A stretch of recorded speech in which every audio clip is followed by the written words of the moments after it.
আচ্ছা, তর্কের খাতিরে এটা মেনে নিলাম। এখন আপনাকে একটা প্রশ্ন করি যে ধরেন আপনার ভাই জন্ম থেকেই বোবা আর কালা, শুনতে পারে না, বলতেও পারে না, দুটো ইন্দ্রিয় কম। তারপর সে বড় হলো, একদিন একজন লোক তাকে মেরে ফেললো।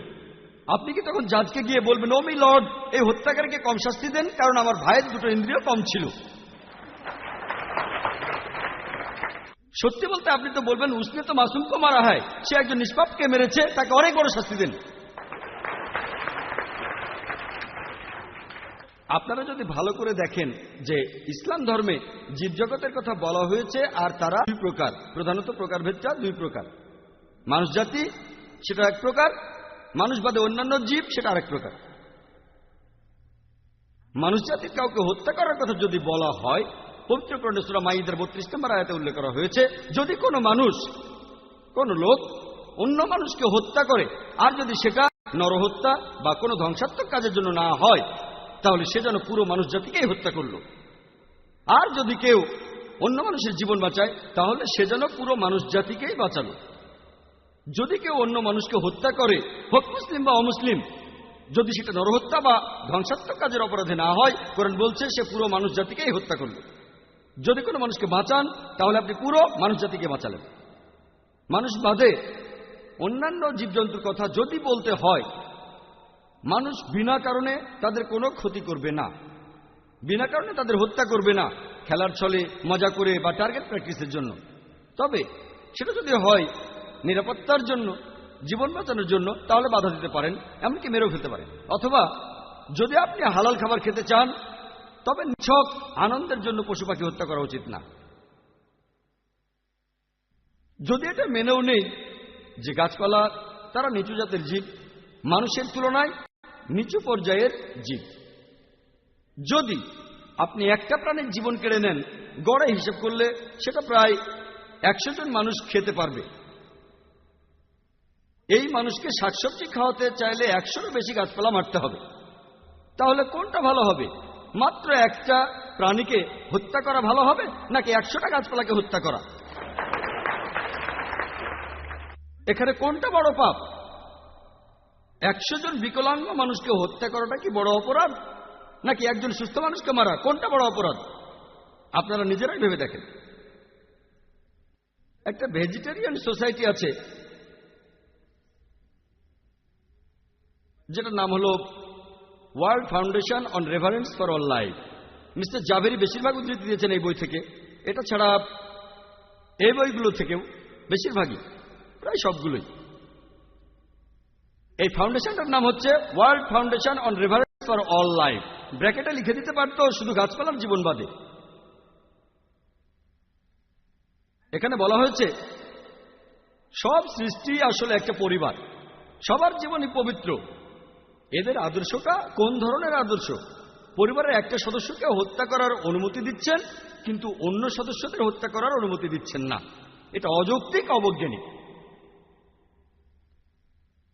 আমেরিকাতে ভেজিটেরিয়ান সোসাইটি আছে, যারা ছেলে মেয়েদের কসাইখানায় নিয়ে যায়, তাদেরকে জবাই করার দৃশ্য দেখানো হয়, তারপর তাদের ভেজিটেরিয়ান বানানো হয়।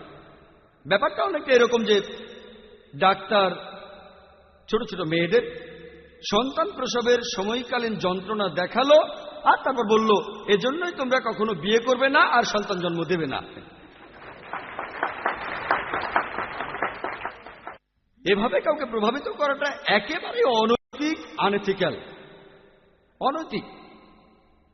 আমরা আমাদের সন্তানদের শেখাবো যে খাবারের জন্য আমরা যখন গাছপালা বড় করছি, তখন পশু পাখিও পালন করতে পারবো না। কেন? সব জীবনই পবিত্র। আমি একমত, বিনা কারণে হত্যা করা ঠিক না, কিন্তু যদি কারণ থাকে, হালাল খাবার হয়, অনুমতি আছে। আসুন এবারে আমরা শারীরিক আর ব্যবহার সংক্রান্ত বিষয়গুলো দেখি। আমার আগের বক্তা অনেকগুলো অসুখ বিসুখের নাম বললেন, মিস্টার জাভেরি। তিনি তখন পড়ছিলেন প্রায় 100 মাইল স্পিডে। আমিও তাড়াহুড়ো করে সব লিখে রাখছিলাম। কতগুলো অসুখের কথা বলেন, মেডিকেল ডাক্তার হিসেবে উত্তর দিতে পারবো, তবে কতখানি বলতে পারবো? 10টা রোগের নাম বলতে কয়েক সেকেন্ড লাগবে, কিন্তু সেগুলোর উত্তর দিতে গেলে 1 ঘন্টার বেশি সময় লাগবে। উনি অনেক রোগের কথা বলেছেন।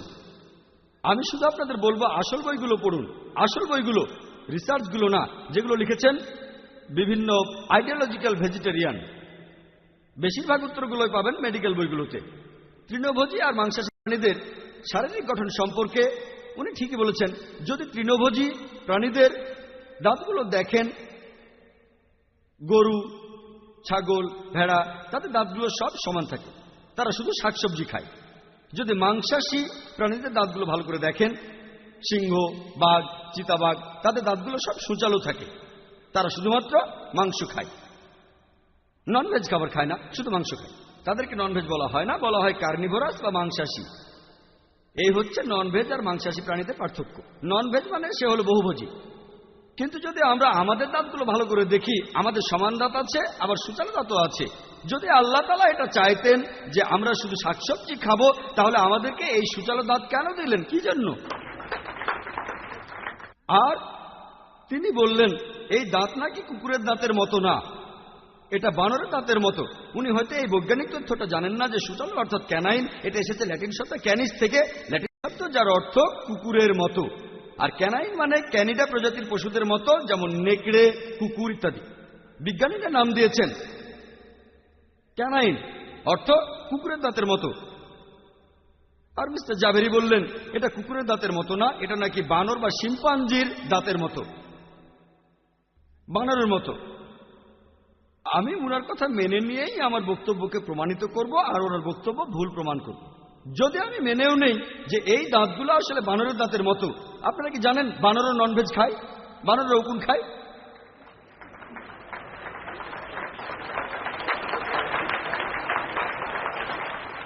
আর বানর প্রজাতির মধ্যে অনেকগুলো প্রাণী আছে যারা একেবারে কাঁচা মাংস খায়। বানর প্রজাতির অনেক প্রাণী আছে যারা কাঁচা মাংস খায়, এরা হচ্ছে বহুভোজী। কে বলে তারা মাংসাশী? তারা বহুভোজী, তারা ভেজিটেরিয়ান না।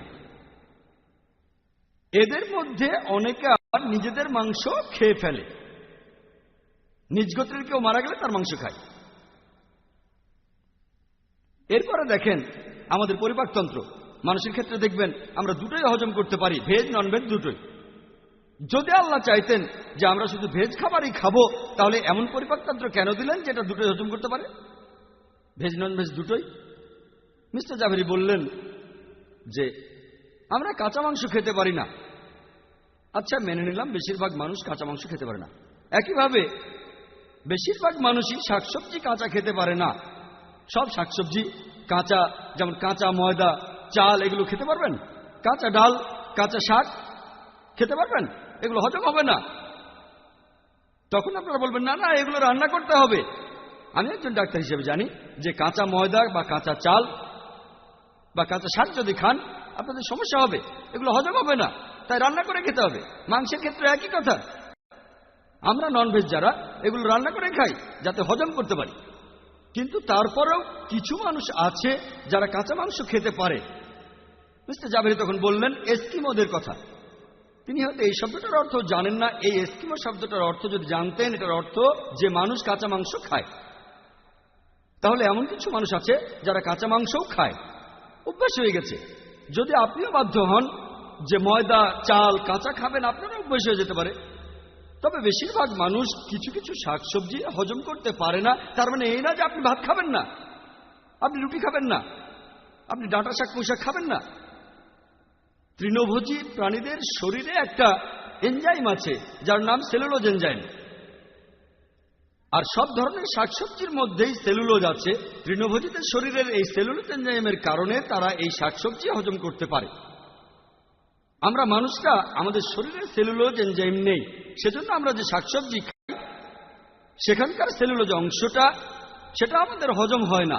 সেটাকে আপনারা বলছেন ফাইবার, এটা হজম হয় না।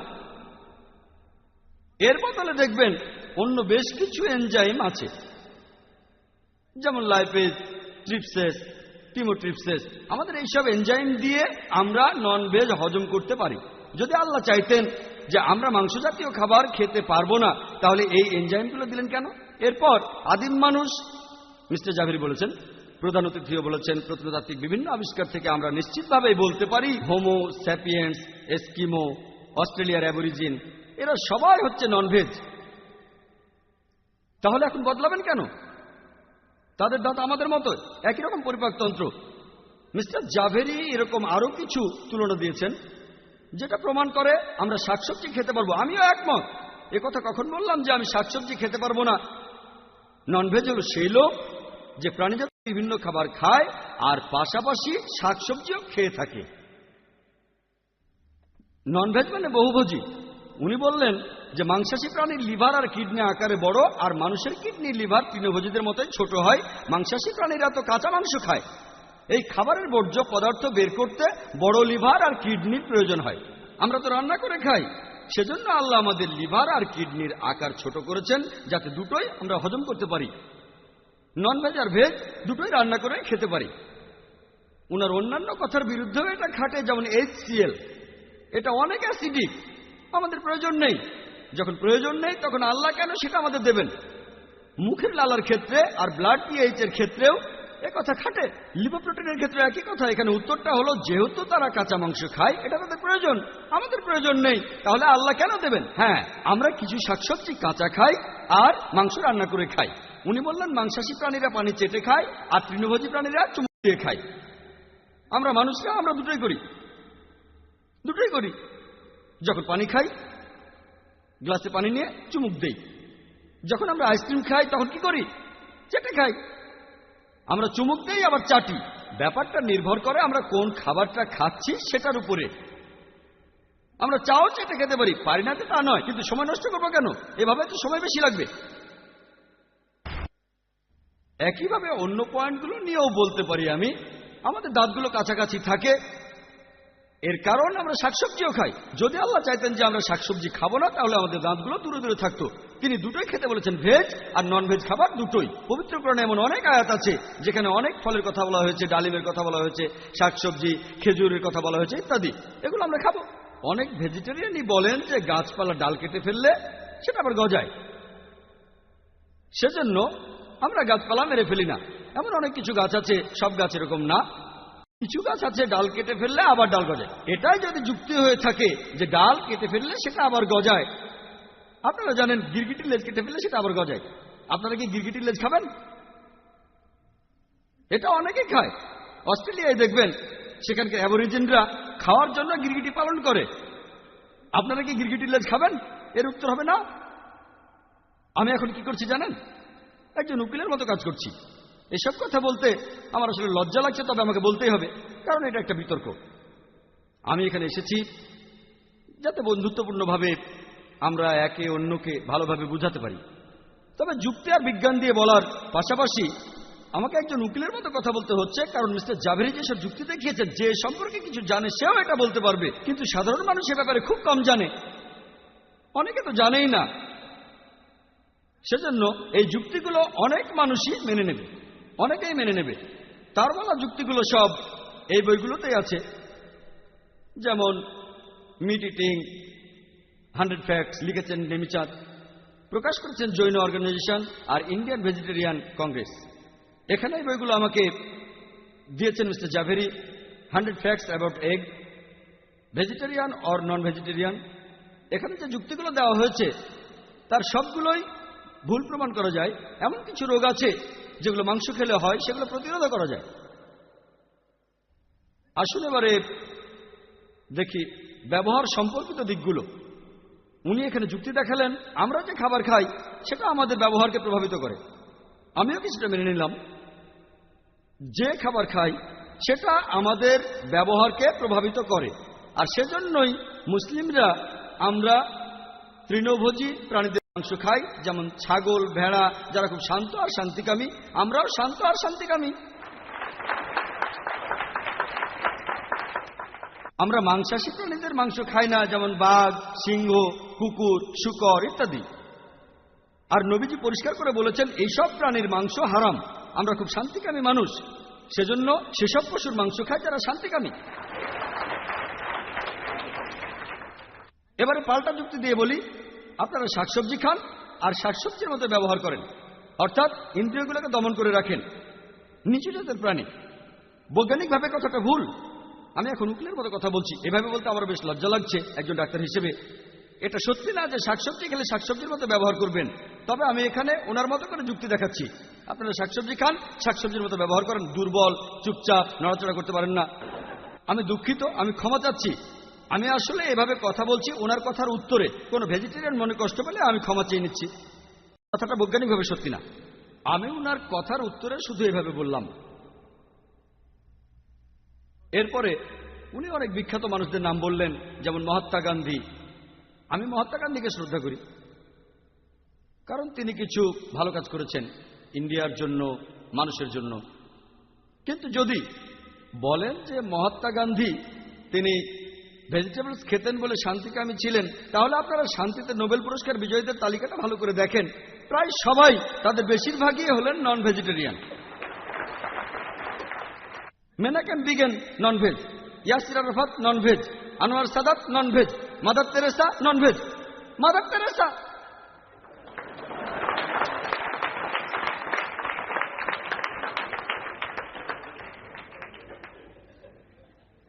এবার আপনাদের একটা প্রশ্ন করি, কোন লোকটা মানব সভ্যতার ইতিহাসে, কোন লোকটা এখন পর্যন্ত সবচেয়ে বেশি মানুষ হত্যা করেছে বলতে পারবেন? Hitler, Adolf Hitler. এই হিটলার 60 লক্ষ ইহুদি মেরেছিল। সে কি ভেজ ছিল না নন ভেজ? ভেজিটেরিয়ান। এছাড়া ভেজিটেরিয়ান ক্রুসেডাররাও ছিল। এখন ইন্টারনেটে গেলে দেখবেন তারা বলছে, দেখেন অ্যাডলফ হিটলার ভেজিটেরিয়ান ছিল, কথাটা ঠিক না। সে মাঝে মধ্যে নন ভেজ খেত। আবার অনেকে এমনও বলে তার যখন গ্যাস্ট্রিকের সমস্যা হতো শুধুমাত্র তখনই শাকসবজি খেত। এবারে আপনাদের বৈজ্ঞানিক দৃষ্টিকোণ থেকে বলি, আমি এমনটা মনে করি না যে অ্যাডলফ হিটলার তার খাবারের কারণেই এমন হয়ে 60 লক্ষ ইহুদি মেরেছিল। এমন কোনো কথা বলছি না। আর সেটা ভেজ না নন ভেজ সে ব্যাপারেও আমার খুব একটা আগ্রহ নেই, কারণ একজন ডাক্তার হিসেবে আমি জানি এটা গুরুত্বহীন। অন্য কোনো কারণে প্রভাবিত হয়ে হিটলার এই কাজটা করেছিল, যেটা একেবারে অমানবিক, খাবারের কারণে না। খাবার নিয়ে অনেক রিসার্চ, আমেরিকায় একটা রিসার্চ করা হয়েছিল। এক গ্রুপ স্টুডেন্ট যারা পুরোপুরি নন ভেজ, আরেক গ্রুপ স্টুডেন্ট যারা ভেজিটেরিয়ান, পুরোপুরি ভেজ। সেখানে দেখা গেল যে সেই স্টুডেন্টরা যারা নন ভেজ খায় তারা কম হিংসাত্মক আর অনেক সামাজিক।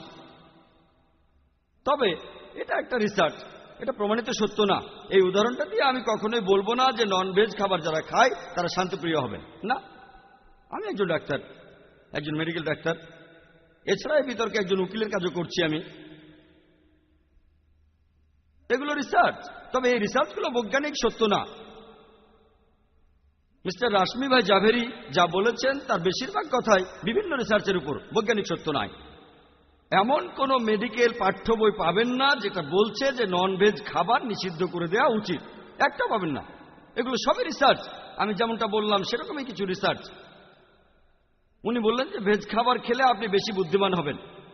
তারপর উনি অনেক নাম বললেন, অ্যালবার্ট আইনস্টাইন, আইজ্যাক নিউটন ইত্যাদি ইত্যাদি।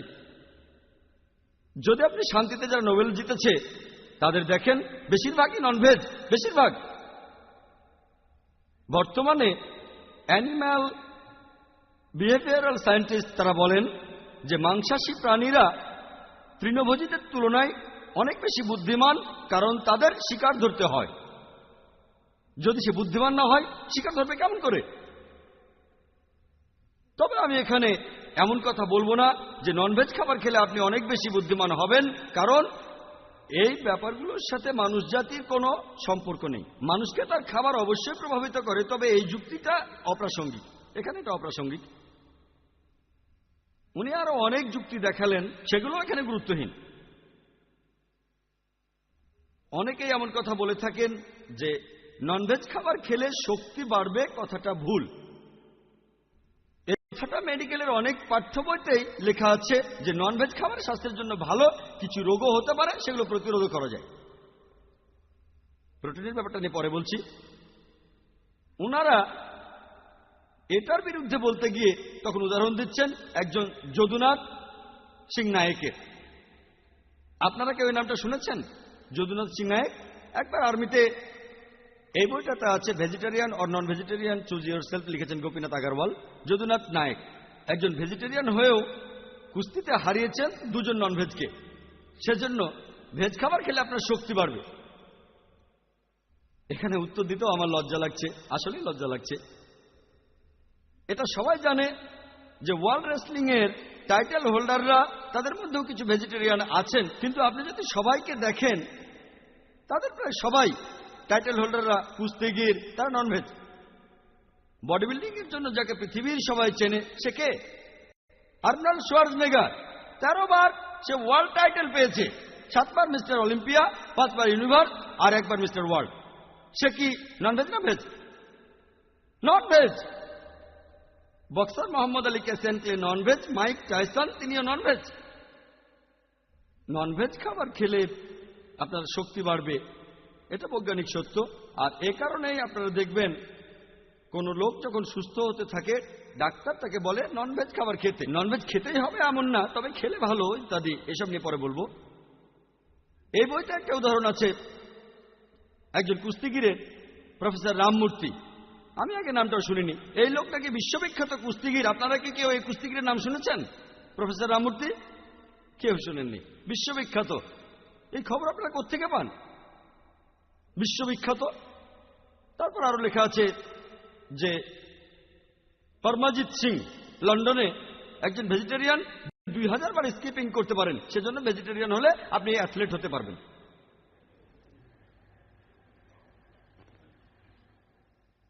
যদি এই যুক্তিকে আপনারা বৈজ্ঞানিক বলেন আমার লজ্জা লাগবে। বেশিরভাগ অ্যাথলেট, রেকর্ড হোল্ডার, এটা হচ্ছে গিনেস বুক, আপনারাও দেখতে পারেন। বইটা দেখানোর জন্য এনেছি। সব কিছু আছে বডি বিল্ডিং এর উপর। বডি বিল্ডিং, অ্যাথলেটিক্স, 100 মিটার দৌড় যারা রেকর্ড করেছেন, আপনি যদি যে কোনো পাতা উল্টিয়ে যে কোনো একজনকে বাছেন, তার খাদ্য তালিকা 80 থেকে 90% হবে ননভেজ।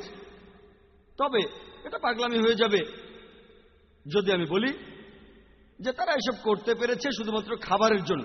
এটা পাগলামি হয়ে যাবে। কয়েকজনের ক্ষেত্রে হয়তো খাবারটা কারণ, সবার ক্ষেত্রে না।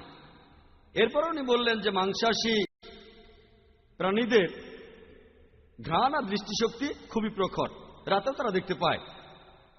মিস্টার রাশমি ভাই জাবরি এমনটাই বললেন। মাংসাশী প্রাণীদের ঘ্রাণ আর দৃষ্টিশক্তি প্রখর, তৃণভোজীদের এগুলো দুর্বল হয়, মানুষের ক্ষেত্রেও দুর্বল হয়। সেজন্য আমাদের উচিত ভেজ খাবার খাওয়া। কিছু তৃণভোজী প্রাণী আছে যেমন মৌমাছি, যাদের ঘ্রাণ শক্তি খুবই প্রখর, এমনকি তারা রাতের বেলাতেও দেখতে পায়। এই যুক্তিগুলো তো বৈজ্ঞানিক না। এ ধরনের বিতর্কে এমন যুক্তি দিয়ে হয়তো মানুষকে কনভিন্স করতে পারেন, সেজন্য আমি এসেছি। উনি আরো বললেন যে মাংসাশী প্রাণীদের গলার আওয়াজ খুবই কর্কশ হয়। মাংসাশী প্রাণীদের, তৃণভোজী প্রাণীদের গলার আওয়াজ কর্কশ হয় না। আপনাদের একটা সহজ প্রশ্ন করি, কোন প্রাণীটা তার কর্কশ আওয়াজের জন্য বিখ্যাত বা কুখ্যাত? গাধা। ভেজ না ননভেজ? ভেজ না ননভেজ? ভেজ। যাই হোক, আমি কিন্তু এটা প্রমাণ করতে চাচ্ছি না যে ভেজ খেলে গলার আওয়াজ কর্কশ হবে অথবা নন ভেজ খেলে গলার আওয়াজ সুরেলা হবে। যদি গায়কদের দেখেন অনেকেই নন ভেজ খায়, আবার অনেকে ভেজিটেরিয়ান, কিন্তু একজনকে দেখিয়ে বলবেন ও ভেজ খেলে গলার আওয়াজ সুরেলা হবে, এটা একেবারে অযৌক্তিক কথা। এসব কিছুর উত্তর দিতে আমার আসলে লজ্জা লাগছে। এরপর উনি অর্থনৈতিক দৃষ্টিকোণ থেকে বললেন যে অর্থনৈতিক কারণে আমাদের শুধু ভেজ খাবার খাওয়া উচিত, এটা নাকি সস্তা বলেছেন মিস্টার জাভেরি। তারপর উনি অনেক হিসেব দিলেন, এত ক্যালোরি থাকে, এত ক্যালোরি থাকে, এত গ্রাম প্রোটিন থাকে, এইসব বইতেও আছে এগুলো। এই তথ্যগুলো আপনারা কোত্থেকে পেয়েছেন একমাত্র আল্লাহ জানেন। তারপর উনি প্রোটিনের কথা বললেন। এই বইতেও লেখা আছে যে 1 কেজি প্রাণীজ আমিষ পাওয়ার জন্য একটা পশুকে এতটা শাকসবজি খাওয়াতে হবে। তাই 1 কেজি প্রাণীজ আমিষের সমান হলো 7 কেজি উদ্ভিজ আমিষ। তাহলে মাংসে 1 কেজি প্রোটিনের জন্য আপনি তখন খরচ করছেন 7 কেজি উদ্ভিজ আমিষ। সেজন্য শাকসবজি অনেক সস্তা। ওনারা কিভাবে হিসেবটা পেলেন আমি মেডিকেল ডাক্তার হয়েও সেটা বুঝতে পারছি না। এত কেজি খাবার না এত কেজি প্রোটিন। আর যদি আমি একমত হয়ে আছে মেনে নিলাম, যখন তর্কের খাতিরে বলছেন 2 + 2 = 5, আমি মেনে নিয়ে আপনাকে বলবো এই নেন 2 টাকা, আরো 2 টাকা, এবার 5 টাকা দেন। এই যে 2000 টাকা, আরো 2000 টাকা বা 5000 টাকা দেন। একইভাবে আমি এই হিসেবগুলো সব মেনে নিলাম। তারপর আমি বলি যে এই ভেজদের উচিত আমাদের নন ভেজদের ধন্যবাদ দেয়া। কেন জানেন? কারণ আমরা যদি এই পশুদের না মারতাম, হয়তো সেটা আর 5-10 বছর বাঁচত, আর সেই সময়ে সেই পশুটা প্রায় 7-8 জন মানুষের প্রয়োজনীয় শাকসবজি সব খেয়ে শেষ করে ফেলত।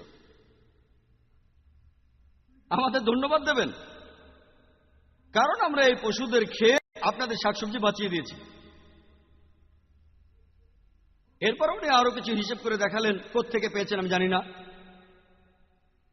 1:14, যে পশুচারণ ক্ষেত্রে আমরা যদি শাকসবজি চাষ করি তাহলে আরো 14 গুণ বেশি লোক খেতে পারবে। এছাড়া উনি বলেছেন যে 1 টন মাংস প্রস্তুত করতে যে পরিমাণ জমি লাগে, সেখানে শাকসবজি লাগালে খাওয়াতে পারবেন 5টা পরিবারকে। 1 টন মাংস সমান হলো 10 বা 20 টন শাকসবজি। আর পশুচারণের জমিতে চাষ করলে চলতে পারবে গড়ে 5টা পরিবার। আগের যুক্তি দিয়ে উত্তরটা দেওয়া যায়। এছাড়াও বলি, আইডিওলজিক্যাল ভেজিটেরিয়ান তারা এটা বুঝতে পারে না যে গবাদি পশু সেই জমিতেই ঘুরে বেড়ায় যেটা চাষাবাদ করার উপযোগী নয়। তারা সেই সব গাছ খায় যেগুলো মানুষ হজম করতে পারে না, যেমন খড় আর বিচালি। খড় খায়, তারা এমন গাছ খায় না যেটা মানুষ হজম করতে পারে। হ্যাঁ, সেগুলো খেতে পারে, কিন্তু যখনই তার জমিতে ঢোকে তখনই কৃষক স্বাভাবিকভাবেই তাদের সেখান থেকে তাড়িয়ে দেয়। তাহলে লোকসান বলছেন কেন? এছাড়াও অনেক দেশে অতিরিক্ত শাকসবজি হয়, সেগুলো পশুদের খাওয়ানো হয়। এমন কিছু যাযাবর সম্প্রদায়ের মানুষ আছে যারা তাদের গবাদি পশুদের চারণ ক্ষেত্র হিসেবে সাধারণত অনুর্বর জমিকে বেছে নেয়। পশুগুলো সেই গাছ খায় যা মানুষ খেতে পারে না, মানুষ পশুগুলোকে খায়। পশুও টিকে থাকে, মানুষও তখন টিকে থাকে। জাতিসংঘের একটা রিপোর্ট অনুযায়ী পৃথিবীতে যে পরিমাণ জমি আছে তার আনুমানিক 23% আমরা অনেক কিছু বানিয়েছি। 23% হলো বন জঙ্গল। 10%-এরও কম জমিতে চাষাবাদ হয়। বাকি যে 45% থাকে তার বেশিরভাগই চাষাবাদের জন্য ব্যবহার করা হয়। সেগুলো কাজে লাগাচ্ছে কেন? কেন পশুদের খাবারগুলো কেড়ে নিচ্ছেন? ওদেরও তো জীবন আছে, ওদের বাঁচতে দেন, খেতে দেন, এতে বাধা দিচ্ছেন কেন? আজকে যদি আমরা গবাদি পশু খাওয়া বন্ধ করে দেই তাহলে কি হবে? বুঝতে পারছেন কি হবে? পৃথিবীতে গবাদি পশুর সংখ্যা অনেক বেশি বেড়ে যাবে, অনেক বেড়ে যাবে। আমি এটা জানি যে মানুষেরা তাদের খাবারের জন্য পশুপালন করে, অর্থাৎ নিয়ম মেনে মানুষ এই পশু পাখির সংখ্যা বাড়ায়। ধরেন আমি মেনে নিলাম যে আজ থেকে সব ননভেজ লোকই আর মাংস খাবে না, তাদের খাবারের জন্য পশুদের হত্যা করবে না। তারপরও তাদের সংখ্যা বাড়বে। কেন জানেন? মানুষ গত কয়েকশো বছরে দেখেন আমাদের সংখ্যা বাড়ছে। যতই পরিবার পরিকল্পনা করি না কেন, আমরা যতই জন্ম নিয়ন্ত্রণ করি না কেন, তারপরও আমাদের সংখ্যা বাড়ছে। গবাদি পশুর জন্ম নিয়ন্ত্রণ তো কোনো পদ্ধতিই নেই, আর তারা মানুষের চাইতে বেশি সন্তান প্রসব করে থাকে। 5, 6, 8 মাসে জন্ম দেয়, মানুষের বেশি সময় লাগে। গবাদি পশু দ্রুত বাড়ে। পশুপালন করা আর পশুর মাংস খাওয়া বাদ দিলেও কয়েক দশকের মধ্যেই তখন শুধু মানুষের সংখ্যায় বেশি থাকবে না, পশুর সংখ্যাও বেড়ে যাবে। এটার সমাধান করবেন কিভাবে? মিস্টার জাবেরি এখানে খাদ্যের উপাদান নিয়ে কথা বললেন। সময় পেলে এ প্রসঙ্গে পরে আমি কথা বলবো। আমি এখন একটা উদ্ধৃতি দেব ডক্টর জর্জ আরকারের। শুধুমাত্র এই কথাটা দিয়েই মিস্টার জাবেরির স্বাস্থ্য বিষয়ক সব কথার উত্তর দেওয়া যায়। ডক্টর জর্জ আরকার, তিনি নিউট্রিশনের উপর একজন প্রফেসর আছেন ইউনিভার্সিটি অফ টেক্সাসে। ওনার পদমর্যাদা কেন বলছি সেটা পরে বুঝতে পারবেন।